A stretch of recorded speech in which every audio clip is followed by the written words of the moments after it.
Joining us right now is Rob Sobhani. He formerly taught at Georgetown University here in Washington, D.C. He runs an energy company with clients in the Persian Gulf region. His parents are from Iran. You went to high school there, is that right, Rob? Yep, Wolf. All right, so what do you think? Is this the beginning of a huge shift in Iran, sort of like what we saw 30 years ago in 1979, or will this sort of just peter out? It seems, Wolf, that the voters are voting not for Mr. Moussavi, but against the system and against the regime. Mr. Moussavi is now the symbol, is now the tool in the hands of the people. And yes, we could be seeing a repetition of 1979. How would you see that unfold? Because right now we see demonstrations, as Christian just reported, largely peaceful, although one individual, at least in the picture we saw, killed in one of these demonstrations. Well, Mr. Moussavi has called for peaceful demonstrations, and to the extent that he can continue this and his supporters continue this, it might grow in numbers. I've gotten calls from inside Tehran, from Isfahan, and from Tabriz, the third largest city. People are ready to take to the streets wherever Mr. Moussavi asks them to be. You think he's going to be arrested, Moussavi, and taken off the streets? Because clearly he's become the symbol for a lot of those folks who just don't like the current system. Well, there's this conventional wisdom that the Ayatollah Khamenei is the supreme leader.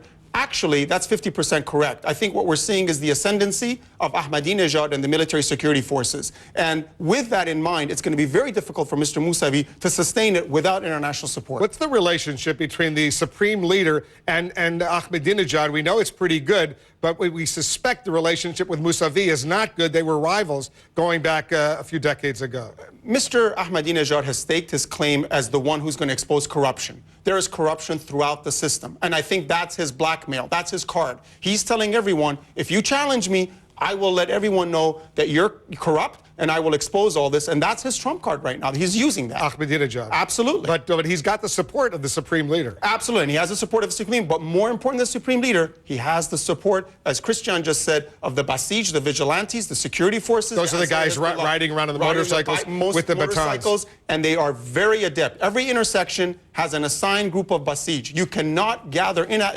intersection and not be confronted by the Basij. Sort of like the secret police, if you will. Absolutely. What should the U.S., President Obama, be doing about this right now? Because it's obviously a very fluid situation. It's very fluid, but I think if President Obama were to talk a little more about the rule of law, a little more about democracy, a little more about free and fair elections, it'll give some heart to those who are trying to sustain their movement and give heart to Mr. Moussavi and the others. But I think it's a very difficult position for President Obama right now. Because the last thing that Moussavi needs is for him to be depicted as a puppet of the United States. Yes, but at the same time, the people of Iran historically have also looked for moral support. The people of Lebanon took to the street after U.S. and France gave it moral support. So there's a 50-50 dilemma here, whether you go ahead and really ratchet it up or not. Because it's going to be much more difficult for the U.S. to have a dialogue with Ahmadinejad if, in fact, this entire election was a sham, as increasing numbers of people around the world are beginning to suspect. Well, for your viewers, I think the best example is if the Supreme Court of America decided who's going to run for office.